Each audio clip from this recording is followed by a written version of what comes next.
All right, so Asya and Dr. Monica. First, I just want to thank you guys for being here, just being in this space, and also thank you for being a part of our SAM conversation series about pleasure activism. You know that at Resilience, SAM is huge. You know, we celebrate, we have different events, so thank you for wanting to be a part of this. But before I get started, I am super excited.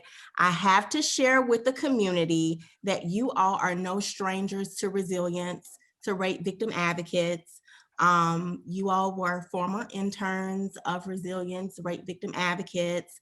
I was your supervisor way back when, way back when. So I have seen you guys, you know, start out and blossom and be where you are today. And I have to say that I am proud. I am so proud of you. So this is special what we have here. Just this conversation that we're gonna have, this space is special to me. So welcome. So now I'm gonna read your bios, which I'm excited about. So Dr. Monica Lyn Thompson, she, her, hers, is a licensed clinical psychologist and founder of Therapy for Queer People of Color, QPOC. Therapy for QPOC is a virtual mental health network based in Atlanta, Georgia, and it's centered exclusively around the mental health and wellness needs of queer and trans people of color nationwide.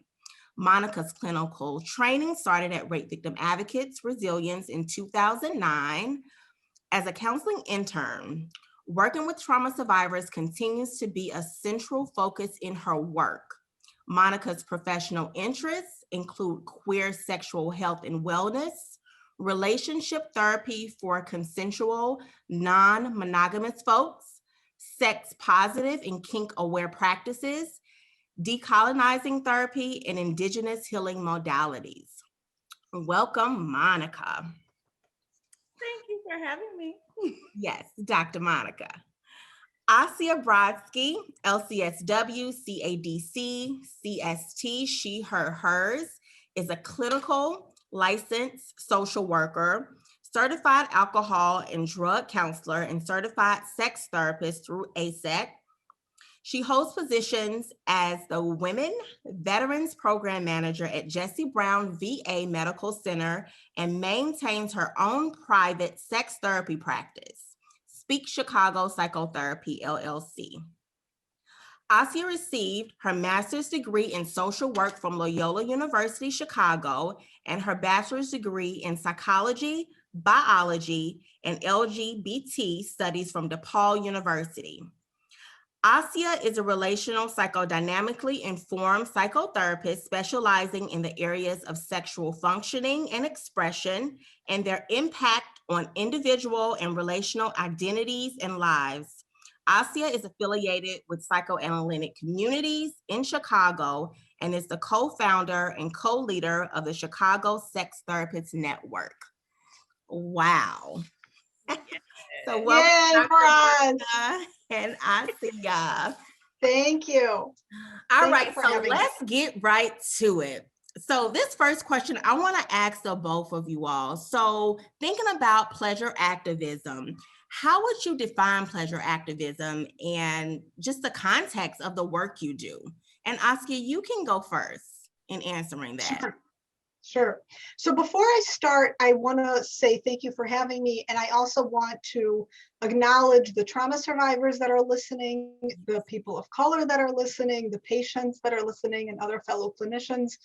I'm in a privileged position to be invited to speak amongst you, but I think it should be said very intentionally that these spaces are often occupied by white people and perhaps don't deserve that space. And so that should be on the table. There's plenty of trailblazers out there.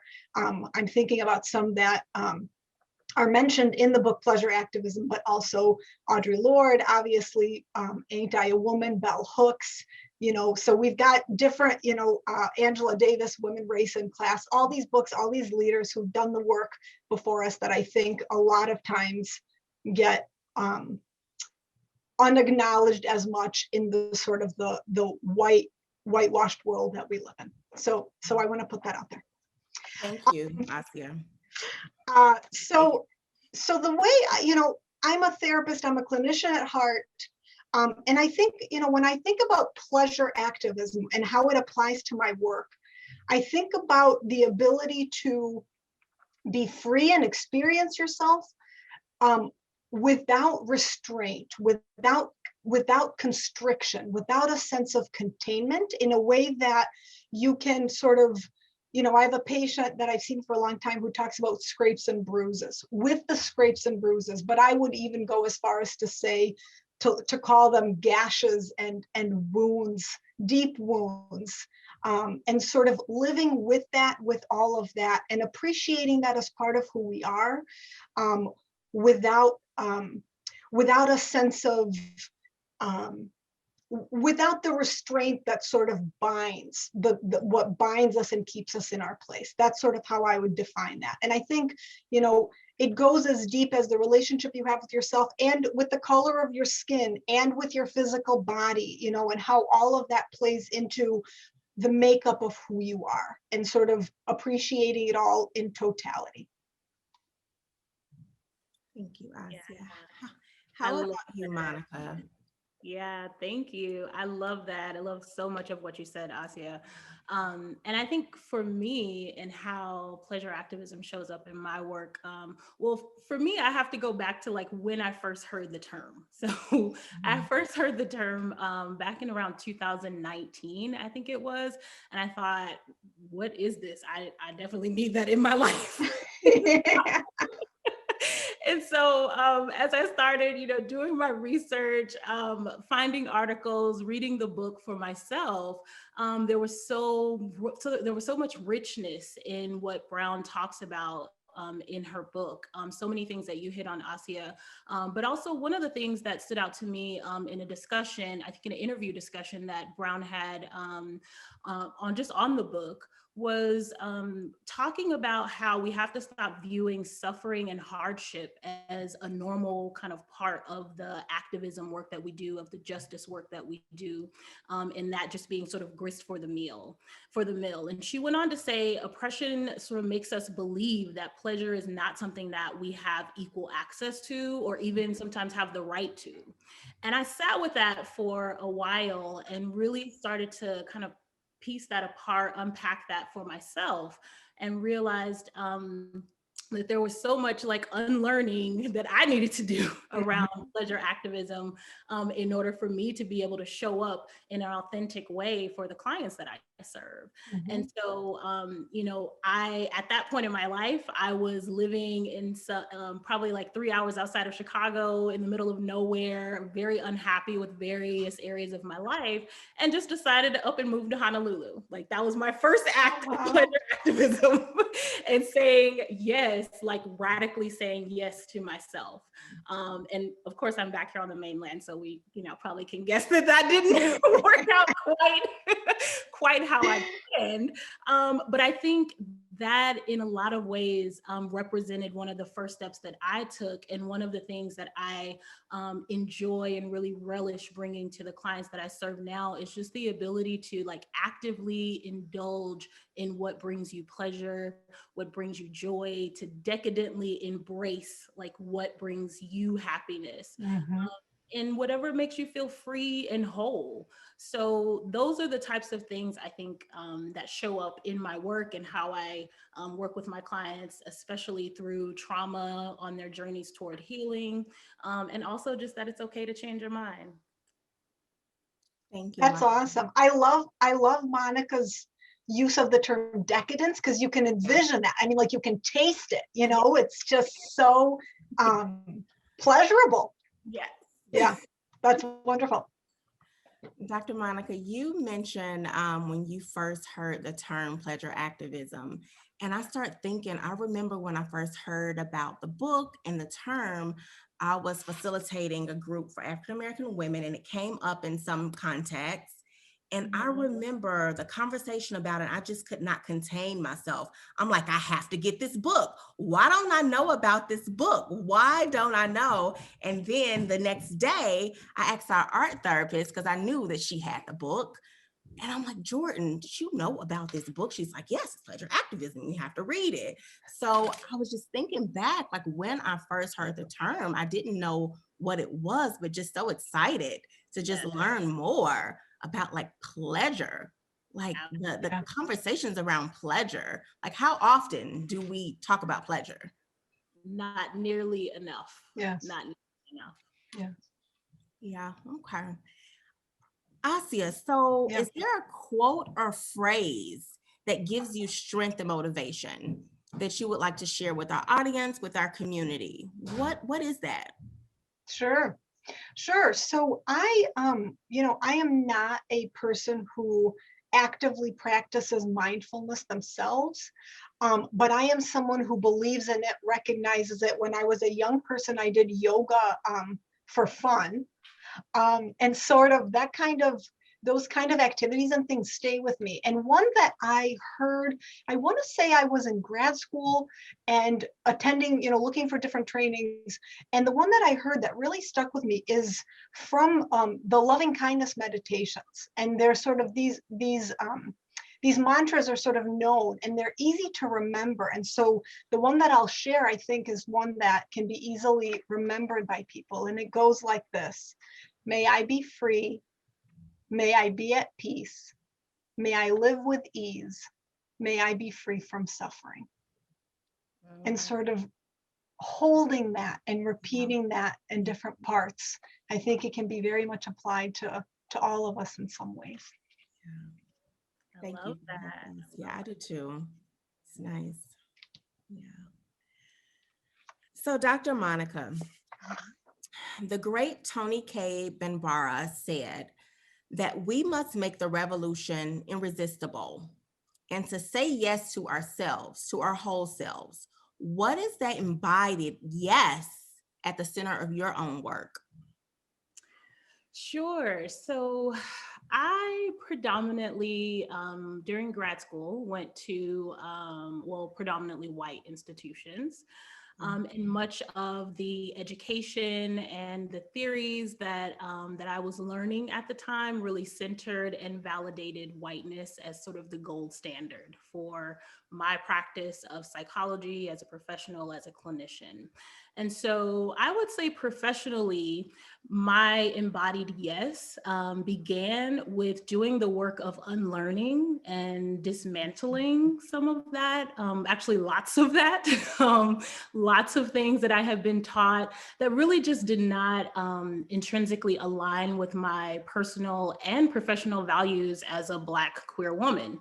I think a part of that journey, that process for me required me to seek out other sources of education. So I found myself really reading, rigorously reading literature from BIPOC theorists, seeking out mentors, looking at resources, really that would prepare me to work effectively without being harmful to the Black and brown folks. And so I know for me, when I went into private practice, I knew I was very clear about who I wanted to work with.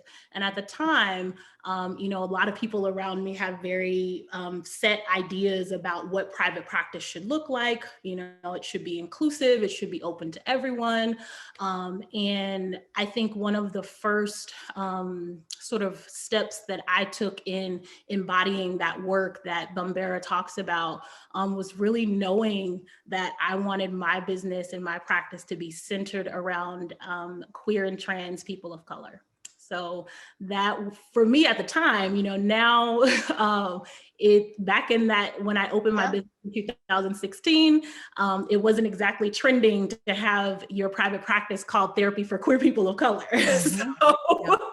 So now it's like, it's a lot more acceptable. People are, finding us and wondering like, oh my God, I can't believe you all exist. And it's so heartwarming to know that, sticking to my values at that time would impact so many people in such a valuable way. And so now I think I'm continuing that work by constantly finding and seeking out ways to say yes to myself, to the work that I love to do, serving the communities that I want to serve, and really just finding things that bring me joy and hoping that those things will also translate into healing and to liberation and empowerment for queer and trans people of color.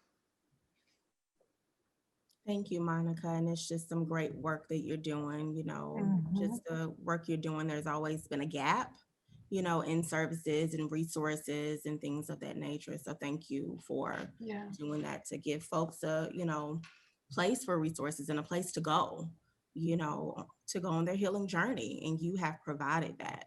And it wasn't long ago that, as you said, we didn't have that. Yeah. None of us had that. So Yeah. I appreciate it. Yeah. It's amazing to even, to look at things just a few years back. There have been shifts. It's slow and it's a long time coming, but there have been shifts. And to think that you were part of that effort, Monica, I mean, it's admirable. It's wonderful. Thank you. It's been a joy and such an amazing experience for me professionally and personally. So, I feel lucky to be able to do what I do. Yeah. All right. So Asya, sympathetic activation of the nervous system during pleasurable experiences can oftentimes resemble the felt sense experience of hyperarousal, trauma fear states, right? So what can survivors do to distinguish the difference between the two? Great question. So certainly, when people experience any sort of stimulation, it can be too much. It can become too muchness, and it can be in excess. And when someone is scared or excited or sexually stimulated, that can resemble. And so we can get kind of shocked into what do we do with this? When pleasurable symptoms start to mimic PTSD symptoms, and we kind of can freeze up and really get disoriented and fragmented and disorganized. And I think, the key is really checking in with yourself. Sort of, where am I at? I will say, I have said, a lot of, trauma survivors tend to rely on other senses significantly more when, say, the verbalization of experience has been disrupted. And so you become keenly aware. But the issue with trauma is that you don't always listen to your sense. And if there's one thing that I really believe in, is that if there's one thing that will never steer you wrong, it's your intuition. It's just trusting that intuition to follow through. So I think, Stacey Haynes in her book, Healing Sex, talks about conscious engagement and working through. And she even has different activities. She has an exercise on triggers, how to attend to triggers. She has a worksheet on sort of developing a trigger plan, and she has a way to sort of how to attend to triggers as a tracker. So a lot of stuff in her book are available that listeners can sort of find online, make copies of, and put into practice. And I think it's really important to really attend to it. We know that avoidance breeds fear. When we step away from it, it only exacerbates the problem. Instead of sort of, we become sheepish, and we have to meet it, right? Like when we turn on the light in the closet, the monsters are no longer that scary because we can see them. Babette Rothschild has a book called The Body Remembers, and in it, she also has an exercise on sort of how can we work through a trigger. And I would like to read that exercise, if I may. Sure. So it starts like this. Right now, I am feeling blank, and you name the emotion. And I am sending my body blank, and you name the sensation. Because I am remembering blank, and you name the trauma only by name. At the same time, I'm looking around where I am now in blank, and you put in the year. here, blank, name the place, and I can see blank, and you name what you can see in this place. So I know blank, and you rename the trauma, is not happening to me anymore. So that's sort of another exercise that can be used. Another thing that I talk about is adjusting the environment. Be flexible. You know, sexual experiences, we want them to be fun. We want them to be joyful. We want them to be decadent, to use Monica's words. You know, so changing the location, changing the time, turn on the light, turn off the light, pull the covers up, close your eyes, keep them open. Watch yourself from a distance. Oftentimes when we're in an experience, we can't take the subjective away. If so many times a trauma survivor will tell a story and then we tell them, imagine someone else going through that, and they think, oh my God, that's horrifying. But when they put themselves in the situation, they can't see it as much. So create that distance. Watch yourself from a distance. Look at that person right now. They're disconnected, they're dissociated. Give them space, give them grace. Let them come back to themselves so they can regroup. And then self-soothe.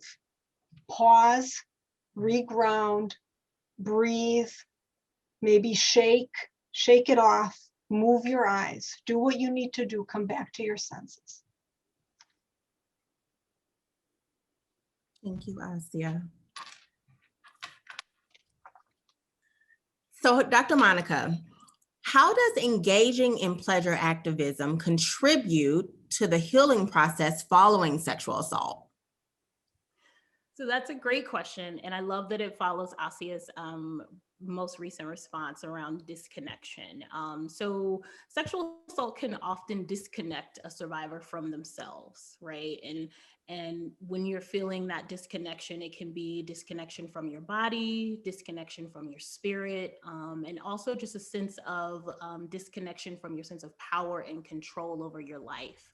And I think pleasure activism offers a great path forward in terms of reconnecting with the self. Whether you're getting reacquainted with your body and what sort of brings your body pleasure in big or small ways, and also what brings physical pleasure or taking steps toward reclaiming your voice. And so I think pleasure activism in so many ways aligns beautifully with healing from sexual trauma. Monica, can I ask you a question? What do you feel like some barriers are for survivors to trying to, get that pleasure? They're saying, hey, I want to seek pleasure, joy, all of these things. What do you feel like some barriers are there that prevents them from fully doing that? Well, I think that answer could be multifaceted in a lot of ways. It could start with self and maybe some of those internal mental roadblocks that are difficult to overcome, and maybe some of the places, mental stuck points where you don't feel like you deserve pleasure.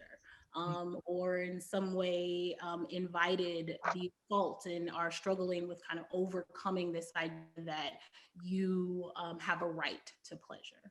So I think that's definitely one place to start. And there, I think a lot of some helpful tips or ways to kind of overcome those mental roadblocks and barriers can start from a lot of places, but I'm a huge advocate of therapy, obviously, as a great starting point for working through those mental roadblocks.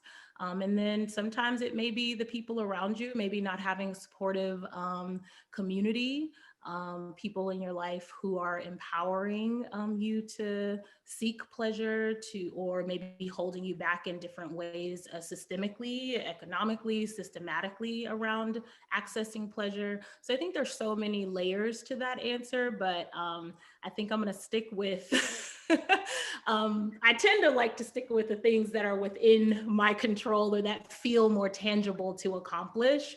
And so therapy and working through some of those initial mental roadblocks would be my my answer for a starting point. Okay, thank you.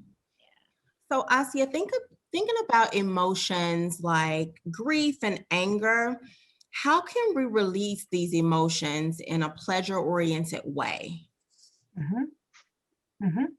So those emotions, when we tend to hear things like, and maybe grief is more neutral, but certainly when we hear things like anger, we classify them in this sort of, these are negative emotions. I shouldn't be feeling this way. I need to rid myself of this emotion. And I think of everything on a continuum. And I think grief and anger are feelings just like joy and pleasure and sort of satisfaction, and they deserve a seat at the table, if you will, just like the rest of them. And so I believe that first, recognizing the emotion and allowing its expression in a healthy way is something that we need to grapple with and sort of as a starting point, and then use it as, reclaim it in a way, the way that we do with other words. Reclaim it as feeling. Reclaim that we can feel angry and then turn it into something. I know as a white person, the recognition that, especially with the killing of George Floyd and other things, the reckoning of things that white people are learning now are things that people of color have known many moons around the sun. And the sense of, we don't need the guilt and we don't need the fragility. Use it. Use your power to do good. Take that anger, turn it into action. There's in the sex therapy world, there's an educator, and I'll mention her later on. She shared a training that was coming up. And from that, I looked into it. You can Google this. It's 26 ways to be in the struggle beyond the streets. There's ways we can do the work. There's ways we can show up, donate, do things, use your power to do good, to then feel fulfilled, to fulfill other people. And I think that's the way to do it. Thank you, Asya. So, Dr. Monica, in the book Pleasure Activism, Adrienne Maree Brown offers hot and heavy homework, right? Yeah. So it's practices for readers to tap into their own pleasure. What trauma-informed practices would you offer to survivors? That is a fabulous question. And I guess for one, Brown's book is as good a place as any with those hot and heavy homework I love that answer. Yes, I think the hot and heavy homework assignments have a way of, like I was mentioning earlier, just giving you some very specific and tangible ways to reconnect with self, right? And a part of what I enjoy working with survivors around in their healing journey is really taking the time to do that work, like reacquaint yourself with the things that you enjoy, with the things that you love, whether it's physical, whether it's emotional, whether it's mental, whatever those things are. If it's a sense of community, really taking the time to say yes to yourself. I've talked to many clients about the art of saying yes to yourself, because it really is an art. There's so many between oppression and all the things that are going on in the world. There's so many reasons why it's often easier to say no, to isolate, to live in a bubble, to not live your truth or your authentic self, which we talk a lot about in my work with queer and trans folks. And so really taking the time to practice the art of saying yes to yourself. Another thing I would suggest is, again, I mentioned earlier, considering trauma therapy. That can also be a really great place to start a healing journey, especially one where you're wanting to regain or reclaim pleasure in your life. I think sex therapy is amazing. I have started myself trying to go through the process of getting certified through ASECT for that. So oh my God, I feel that is a cumbersome journey. So yes, to you. Yes, it's a feat, but you can do it. That's awesome. Yeah. That's awesome. I love to hear that. Yes. Yes, but absolutely, seeing sex therapists, I think the work that sex therapists do is absolutely needed and necessary in a world where oppression often tells us that, we don't deserve access to pleasure, that we don't have a right to pleasure. And I think sex therapy, as well as trauma therapy, can really offer a path forward for survivors in that way. Yeah. I love that, Dr. Monica, the art of saying yes. I love it. And for our audience, this is the book that we're referencing, Pleasure Activism. Go out and get it. Please use it as a reference. All right. Art of saying yes.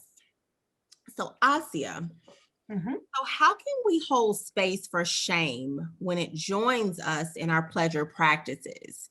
In particular, when it blocks us from receiving pleasure?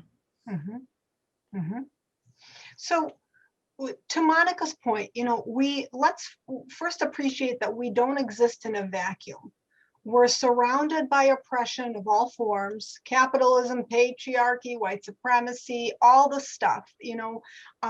We have a local therapist here in Chicago, Mark Sanders, who talks about sort of the intergenerational transmission and how all of us are traumatized in some way. We can tie back our roots to something, and sort of appreciating that sometimes comes with shame, and that's just sort of part of our experience, and sort of owning that. I want to differentiate between shame and guilt.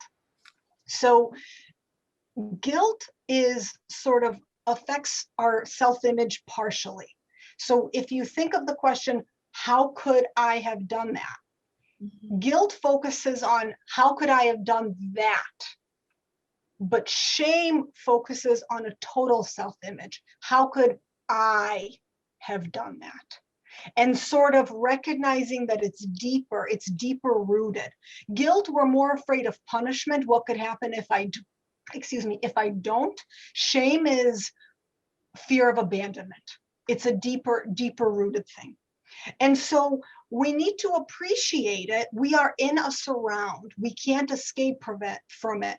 But we also can't let it overwhelm us, because if we let it overwhelm us and take us over, I'm thinking of a patient specifically who will talk about helping her kids, her two Black boys in Chicago, with homework, doing things, or Judas and the Black Messiah, right? Like watching, and it can take her over in a way that's so traumatizing that it's too much. And then they win, because now we can't do anymore, because now we've become immobilized, and that's not what we're here for. We're here to sort of recognize we're in a really messed up system. If at this point we don't see that we have institutional systemic issues, I was reading an article and it talks about someone who does work in the UK after the Meghan and Harry interview. And she says, I don't have time for the ABCs 1, 2, 3s, racism is or is not a thing. And that really resonated with me, because if we can't at this point sort of recognize these are long-standing, huge, overbearing issues that literally knock people out, and if they don't knock them out, then white cops do, right? Then we need to start grappling with it. We need to start reckoning with it. So not allowing the shame, the guilt that's part of all of this to take us over. The author also talks about, I remember listening to her, and she was talking about an experience of a sexual experience, that she's using terminology and recognizing, what does it mean about me that I'm saying this, right? And how that can oftentimes be accompanied with shame, and just sort of appreciating, yeah, these are the systems in place and they're kind of messed up, but I'm also reclaiming that and I'm making that mine, and sort of working it that way. We can't let shame and guilt stifle us. We've got to live and allow freedom, allow pleasure despite the confines. Yeah.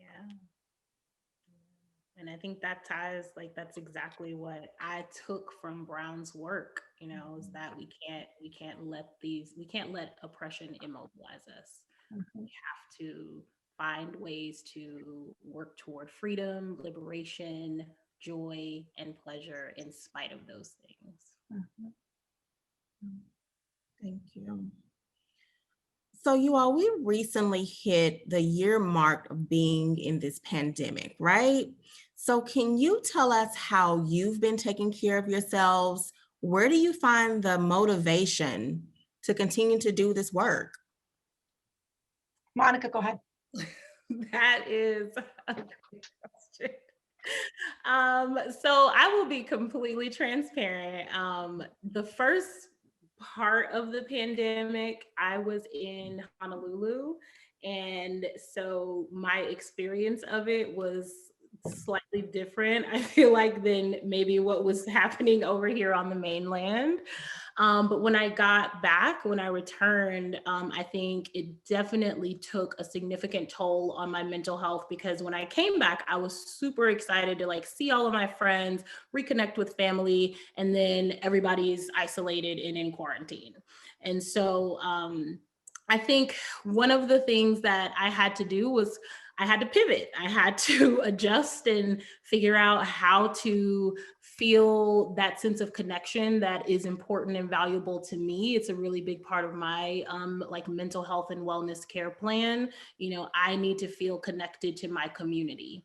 And so I think one of the things that me and my friends implemented were like weekly twerk parties where we would get on Zoom, turn on our favorite songs, and just twerk for like 20 minutes, laugh, dance, catch up, you know, have some drinks, wind down Wednesdays where we're on Zoom, just talking, shooting the shit. I don't know if I'm allowed to curse on here. And, you know, just having a drink with each other, trying to just find new ways to connect. So I think that was a big part of what sustained me. My work in general has always been virtual, and I've usually worked from home, even in the VA. So not much changed in terms of my daily routine. It was really, for me, a big shift in like not going out, you know, a couple times a week to meet up with a friend here or there for lunch or for dinner or for drinks on the weekend. So just finding new ways to connect with my support system. Very good. Dr. Monica, are those twerk parties still happening? There are a few that are now happening in person since some of us have gotten vaccinated. Right. So it's like we can twerk in person, out vaccinated. Yes. That's amazing. That's amazing. Asya, what about you? Yeah, so I think it goes without saying, you know, it's so wonderful to talk to you guys and just hear how, you know, we've had to deal with this too, you know, and we as therapists can carry a lot, but I think with this pandemic, it was, you know, this is collective trauma. Patients are experiencing something, we're experiencing something, the same thing, and we're having to go through it together. Then there's racial unrest. Now we're reckoning with this. Now, you know, who knows what's happening with the world, what's happening with our presidency, you know, what's happening with our country. We have so much just destabilizing experiences. I think it would be a lie to say that anyone was left unscathed with, you know, in this year. And now that we're sort of you know, starting to see the light at the end of the tunnel. But you know, for me, my work did change significantly. I have always been full-time on site in any location that I've been. And so my job shifted drastically to the home, inviting patients into our own homes with my dog barking in some of the sessions, you know, doors are getting slammed open. It is what it is, but we sort of, the summer helped because there was still an ability, you know, everyone knows in Chicago, you appreciate the summers because it's winter 6 months out of the year, right? And so that was good. But then I think as the summer started to end, we start back into the school year, even several months into the pandemic, you start to feel the wear and tear, and it starts to, you know, you realize things are different, things are changing. We go from 3D to 2D, and it's just not the same. And so I think what helped me was realizing that I've got to get back up on my feet. Slumps happen and that's okay, but we can get back up and reinstate a routine. It really helped to sort of, I practice what I preach. I believe in routine. I think consistency equals safety, sort of making sure my alarm, goes off at a certain amount and I wake up. I don't just lie in bed. One of the things that I will carry through after the pandemic is going to sleep without my phone near me, such that you have to then wake up to turn off your alarm. If you use your phone for your alarm, you have to get up and then it's not so near and you're not on a screen immediately upon waking. So that's something I've implemented and that's really helped too.